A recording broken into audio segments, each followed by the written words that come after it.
You snooze, you lose. Hello, I'm Eddie Lawrence, and here's today's devotional thought. In Proverbs 10:5, it says, "He who gathers in summer is a wise son.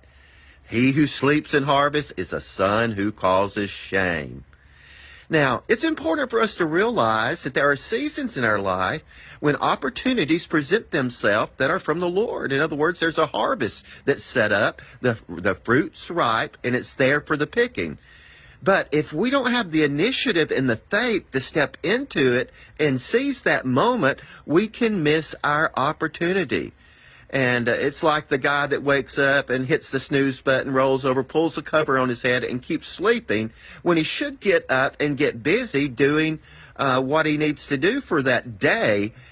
There are times in our life when opportunities are available, doors are open, fruit is there for the picking that won't be there maybe the next day or the next week. We need to seize those moments.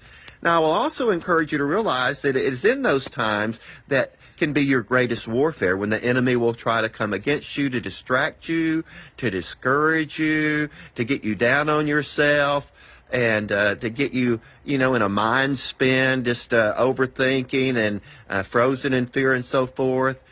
I encourage you to stir yourself up, pray daily, Lord, help me, deliver me from temptation, deliver me from the evil one, lead me not into temptation, as Jesus teaches us to pray. Try to keep your spirit man alert, sober, vigilant. Those are New Testament terms. Be sober, be vigilant, be able to seize the opportunity. Sometimes, we're real hyper when it comes to making sure the enemy doesn't get to us some way, but we're not hypersensitive enough to realize the opportunities, those open doors, those blessings that God presents us. That person that you might need to speak to, that their life's going to be changed, but you're too busy going for that other thing.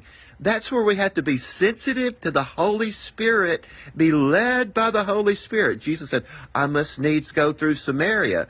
And that indicates there that wasn't necessarily, in the practical sense, the best thing to do or the best place to go, but it was Father's plan. Don't sleep through your harvest. Be sensitive to the Holy Spirit. Seize the moment. Have some initiative. Take steps of faith. The Christian life is a life lived by one step of faith taken after another. He who gathers in summer, in other words, when the fruit's ripe, is a wise son, but he who sleeps in harvest causes shame. God bless you. Thank you for listening, and I appreciate it. If you'd like, comment, or share this post. If you know someone else this might bless, pass it on. Thanks.